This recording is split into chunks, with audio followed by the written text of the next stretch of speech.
Buenas tardes, bienvenidos. El día de hoy hablaremos sobre el plano cartesiano y la fórmula para el cálculo de la distancia entre dos puntos ubicados en el plano cartesiano. Empecemos.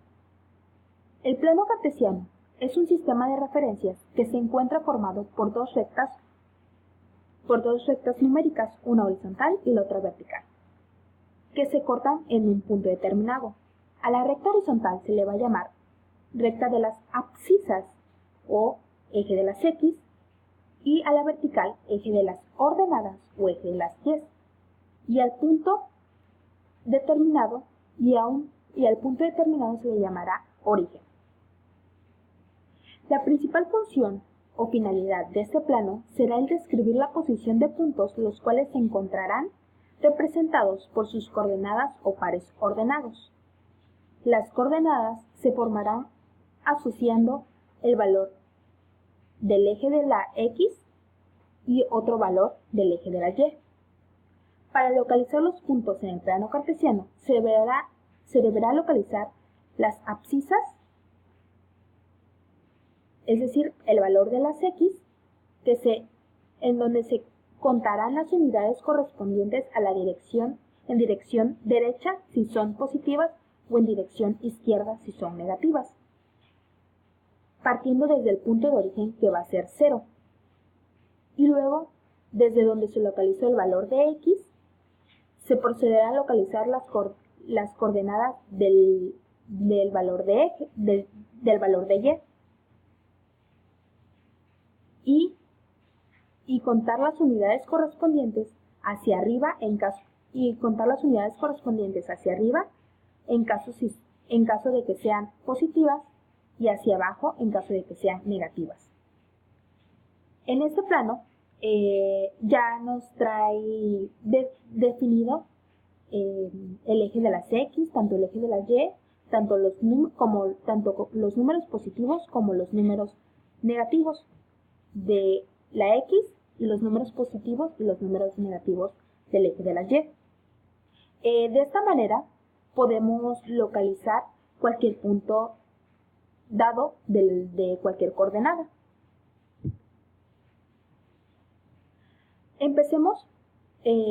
Vamos a empezar ahora para la deducción de la fórmula del cálculo de la distancia entre dos puntos ubicados en el plano cartesiano. La distancia entre dos puntos equivale a la longitud del segmento de recta que los une expresado numéricamente. Es decir, la distancia es igual a la longitud que existe entre A y entre B. Hay diferentes formas para localizar fórmulas.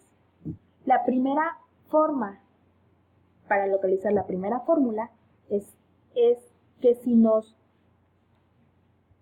que si queremos calcular la distancia que se halla sobre el eje de las X, es decir, la distancia que se halla sobre el eje de las X, correspondiente a las abscisas o en una recta paralela a este, es decir, una recta paralela al eje de las X, la distancia será el valor absoluto de la diferencia de sus abscisas, que se representa con la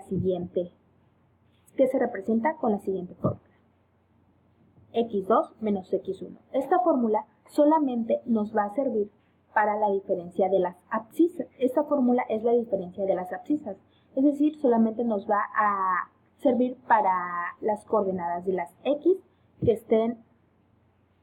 se hallen solamente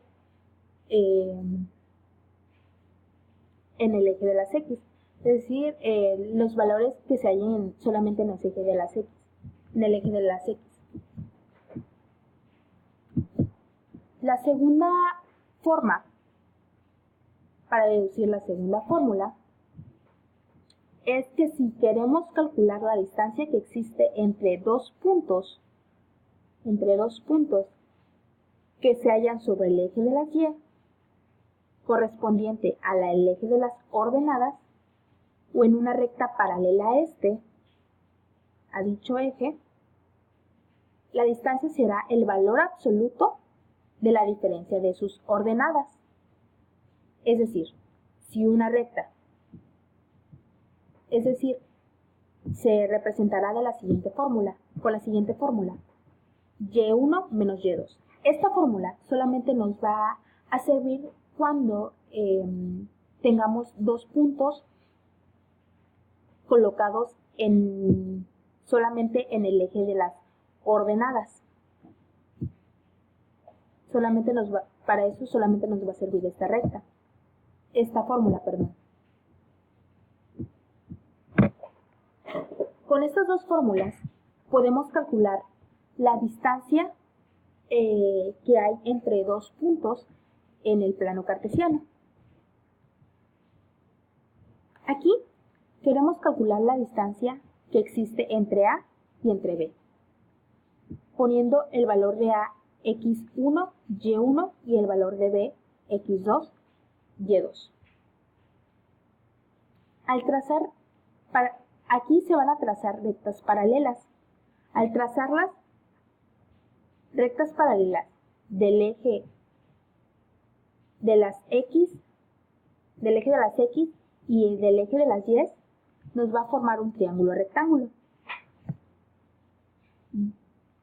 Ya que un triángulo rectángulo, el triángulo rectángulo está formado por una hipotenusa y por dos catetos. Los catetos son la diferencia de las abscisas, es decir, el cateto, vamos a ponerle aquí que es cateto 1 y cateto 2. Este cateto va a ser la diferencia de las abscisas, es decir, tendrá el valor de x2 menos x1. Y el segundo cateto tendrá la diferencia de las ordenadas. Será y2 menos y1. Ya tenemos nuestros catetos, pero nos falta calcular nuestra hipotenusa, que es lo que queremos saber cómo se calcula. Entonces, como tenemos un triángulo rectángulo y este triángulo rectángulo está formado por catetos y por hipotenusa, podemos localizar la hipotenusa siguiendo el teorema de Pitágoras. El teorema de Pitágoras nos dice que en todo el triángulo rectángulo, el cuadrado de la hipotenusa es igual a la suma de los cuadrados de los catetos. Es decir, el cuadrado de la hipotenusa es la suma del cuadrado de los catetos. Es decir, el cuadrado de h, que es hipotenusa, es igual a a, que sería el cateto 1 al cuadrado más el cateto 2 al cuadrado, que aquí está expresado con una letra b al cuadrado. Para simplificar esto y que la hipotenusa no nos quede al cuadrado, porque nosotros no la queremos al cuadrado, entonces la hipotenusa nos quedaría que la hipotenusa es igual a la raíz del cateto a al cuadrado más el cateto b al cuadrado. Es decir, a al cuadrado más b al cuadrado. Dada esta fórmula, podemos calcular nuestra distancia entre dos puntos, al simplificarlo obviamente con la distancia. Esta fórmula nos ayuda mucho porque obtenemos la siguiente fórmula, que es la fórmula de la distancia, ya que es similar, solamente que sin poner, solamente que la hipotenusa será la distancia que nosotros queremos, es decir, la hipotenusa será la distancia. La distancia es igual a la raíz de x2 menos x1 al cuadrado que teníamos en la fórmula anterior, que este es el cateto 1, más y2 menos y1 al cuadrado. En la fórmula anterior este era el cateto 2. Y así es como encontramos la fórmula de la distancia que hay entre dos puntos. Y a través de esta fórmula se pueden calcular las longitudes de dichos lados de triángulos, entre otras figuras. Espero y les haya servido y para su clase de matemáticas, y nos vemos pronto.